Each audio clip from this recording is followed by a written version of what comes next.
your Bibles to 2 Samuel. 2 Samuel chapter 24. We'll look at the entirety of this chapter tonight.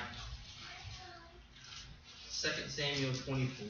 It says, "And again the anger of the Lord was kindled against Israel, and he moved David against them to say, Go number Israel and Judah. For the king said to Joab, the captain of the host which was with him, Go now through all the tribes of Israel, from Dan even to Beersheba, and number ye the people, that I may know the number of the people. And Joab said unto the king, Now the Lord thy God add unto the people how many soever they be, an hundredfold, and that the eyes of my lord the king may see it. But why doth my lord the king delight in this thing? Notwithstanding, the king's word prevailed against Joab and against the captains of the host. And Joab and the captains of the host went out from the presence of the king to number the people of Israel. And they passed over Jordan and pitched in Aror on the right side of the city that lieth in the midst of the river of Gad and toward Jazer. Then they came to Gilead and to the land of Timhad, and they came to Danja and about to Zion, and came to the stronghold of Tyre and to all the cities of the Hivites and the Canaanites, and they went out to the south of Judah, even to Beersheba. So when they had gone through all the land, they came to Jerusalem at the end of 9 months and 20 days. And Joab gave up the sum of the number of the people unto the king. And there were in Israel 800,000 valiant men that drew the sword, and the men of Judah were 500,000 men. And David's heart smote him after he had numbered the people. And David said unto the Lord, I have sinned greatly in that I have done. And now I beseech thee, O Lord, take away the iniquity of thy servant, for I have done very foolishly." Let's think about this section of Scripture for just a minute. What did he do? He just went out and he had men count for him. But what was the problem with that?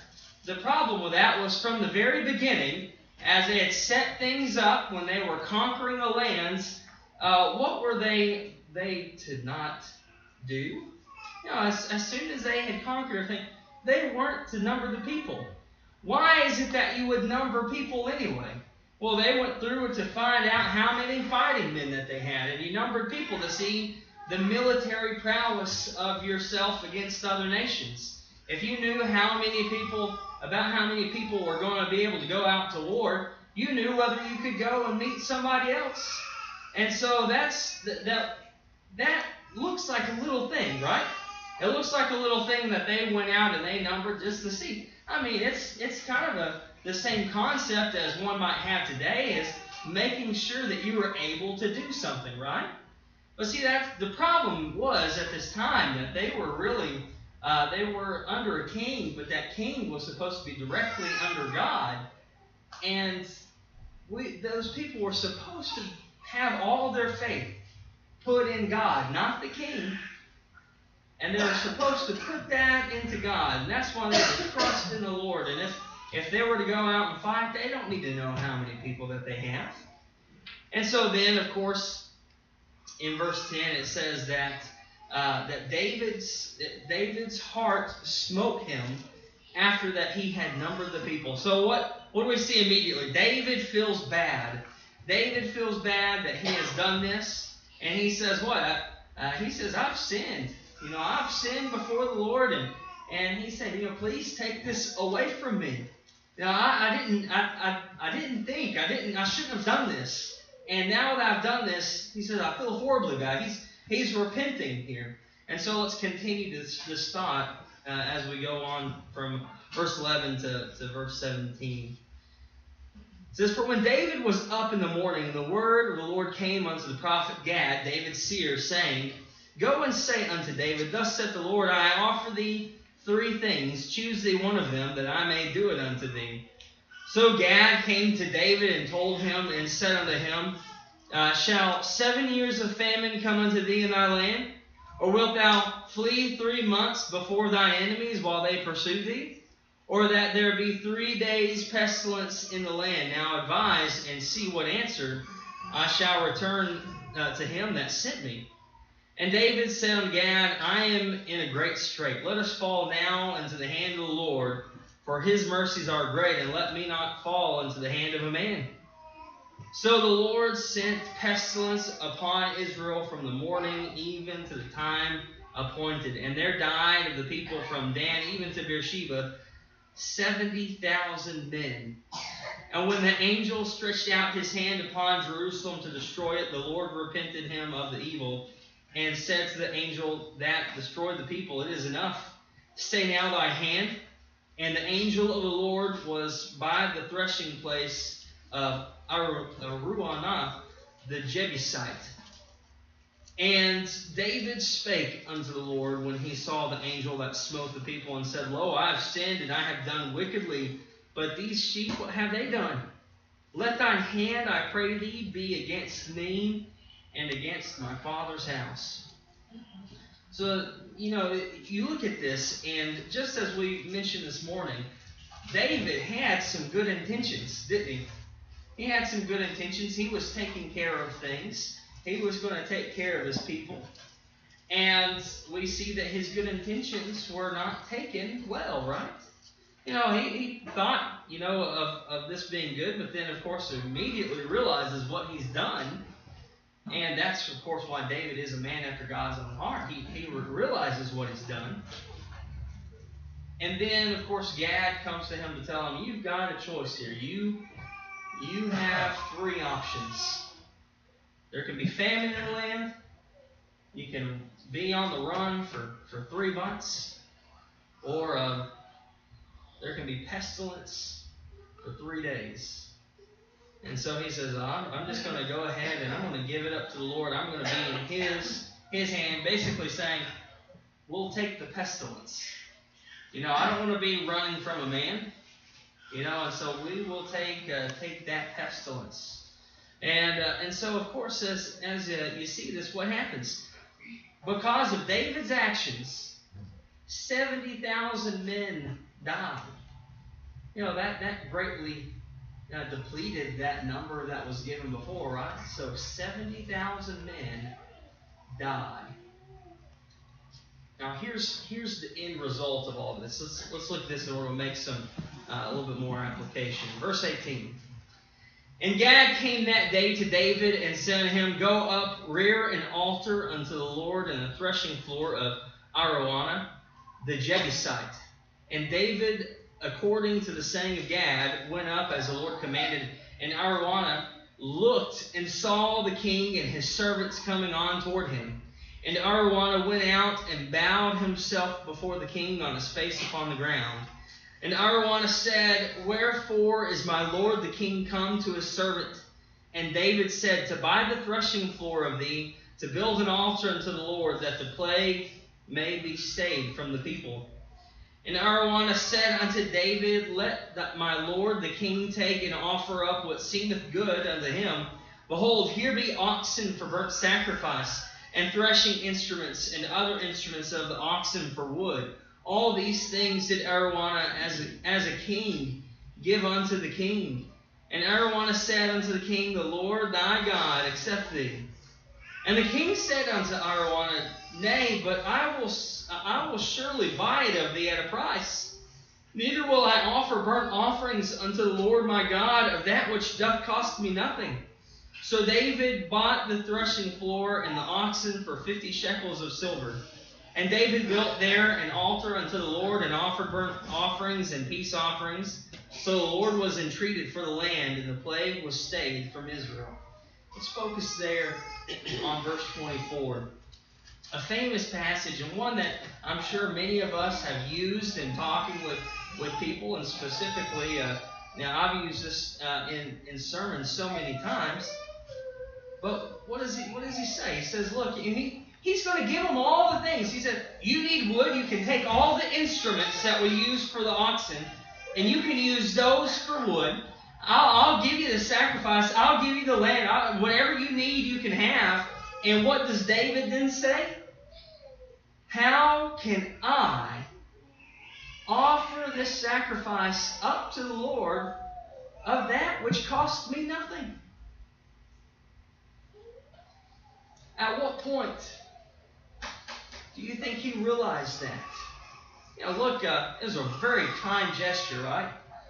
Very kind gesture. Giving everything to the king, and that shows some good loyalty. That's great. But David said, look, I have got to put something into this myself. I have to put something into it. I can't offer something that cost me nothing. Brethren, the same is still holding true today. We cannot go and offer something unto the Lord which costs us nothing. We have been blessed in this country. We don't have a real fear of persecution. We have some people that are constantly on our case, some liberals that want to take away freedoms from conservatives. And really when I say that, I mean people wanting to take away liberties from Christians. That's what I'm talking about. That you cannot get up and speak on different things from the Scriptures because that would be hate speech. People want that to happen. People want to take away different benefits from churches because, you know what? They don't like churches. They don't want the Lord to rule. And so they do everything that they can to destroy that. But it is absolutely nothing like you see in other countries. I mean, we generally don't have a fear that someone's going to come in and harm us. And we especially do not fear that the government's going to come in and shut us down. We don't really fear those things at the moment. We are blessed in that regard. It was interesting because I knew of a person who came in from China. And at the time, I don't know how it is now, but at the time, they were not allowed to worship publicly in China. I think they've made some inroads to that, but I think it's still mostly the same. But they were not allowed to worship, and they came to the United States, and they were really disgusted with how things were going. And let me explain something. You know what? They came in and they had heard people complain because the preacher went a little too long or whatever for their taste. And they thought, well, what in the world are you here for? And they said, well, we have to study underground. We cannot let anybody know. We all go to someone's apartment and we study the Bible and we worship together. We do those things on the first day of the week and as many times as we can throughout the week. And they mentioned this, and I asked, I said, how long do y'all worship? And they said, at least 4 hours. But you can't do that in the U.S. because, well, that's going to hurt someone's feelings, or their rear end won't take that much. They have some sort of a problem with that. It's that same concept of people who look at the service to God, worship to God, and it's as if it really costs them nothing. It costs them nothing, and so they don't care as much. I'm not pointing to anybody specifically. All I'm saying is that is a real thing that goes on in the U.S. We are blessed that we are able to come here in freedom. And so giving our time should not be a burden, especially when we come to worship the God our Father. Another thing to mention is, you think about giving and whatnot, and of course we know that we're to give of our means, and we're not going to have an entire lesson on that right now, but we're to give of our means, and it should be a little bit of a sacrifice. It should be a little bit of a sacrifice. It should cost you something. There are times when you're tempted and you look at your giving and you go, you know what? If I didn't give, you know what I could do? I could do this, that, or the other. Giving to God has to cost you something. And you need to feel it. You need to know that it's costing you something.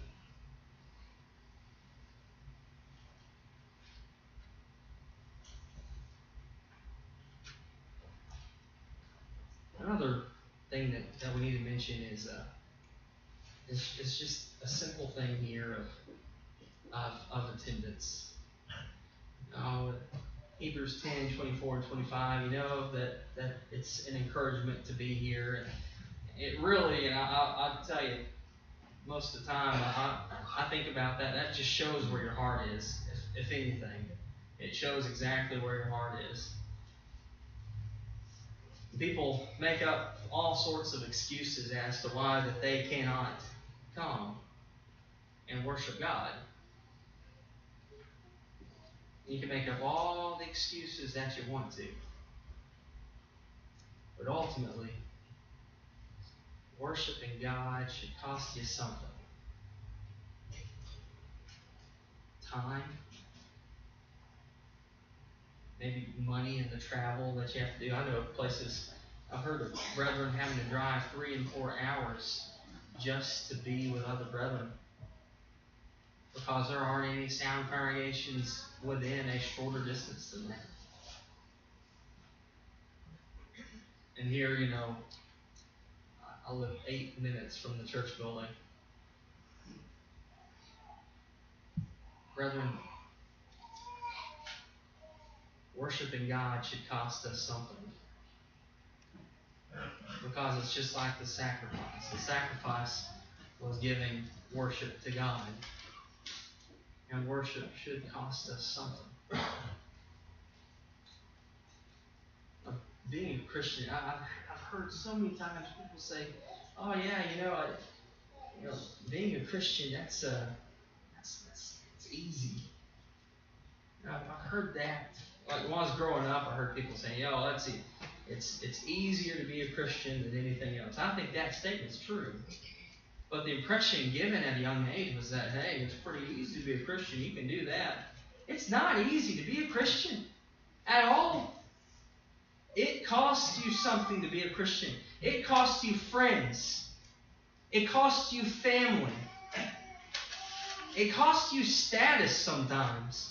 It can cost you money. I've known of people that they were working in a job, and as soon as the boss could find some little thing to get rid of them, they got rid of them as soon as they could, because they weren't the guy that went to the bar with them and had a good time. They weren't just one of the good old boys.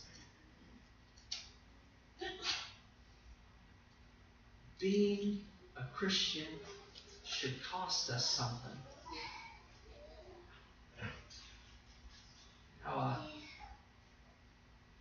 Most of the time, every now and then you hear these stories of the Christian that is just the popular kid in school.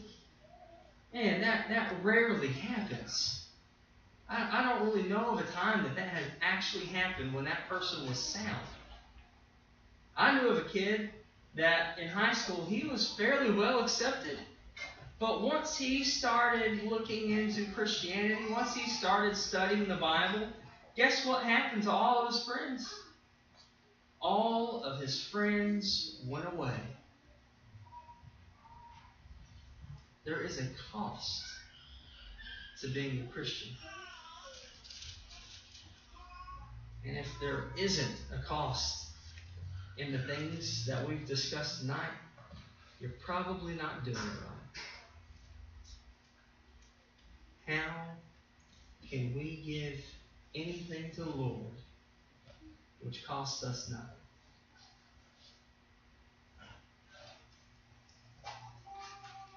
Has being a Christian cost you something? hope it has. I hope you understand that and that you can appreciate the sacrifice that Jesus made. But maybe there's someone sitting here tonight thinking, you know what, I've pretty much got it down. And if that's you, you need to start rethinking that right now. You can make sure what you're doing is correct and that you are in the right with the Lord. Maybe there's someone here tonight who's not yet become a Christian. And please don't leave this place without really taking hold of that. We want to study with you. We want you to go to heaven. We want to go to heaven. And so we want you to be right with the Lord. And so if there's someone here who's not yet taken hold of that gospel invitation, you have that opportunity in just a moment. Maybe there's someone here tonight who is in great need of prayer, and we'd be glad to pray for you.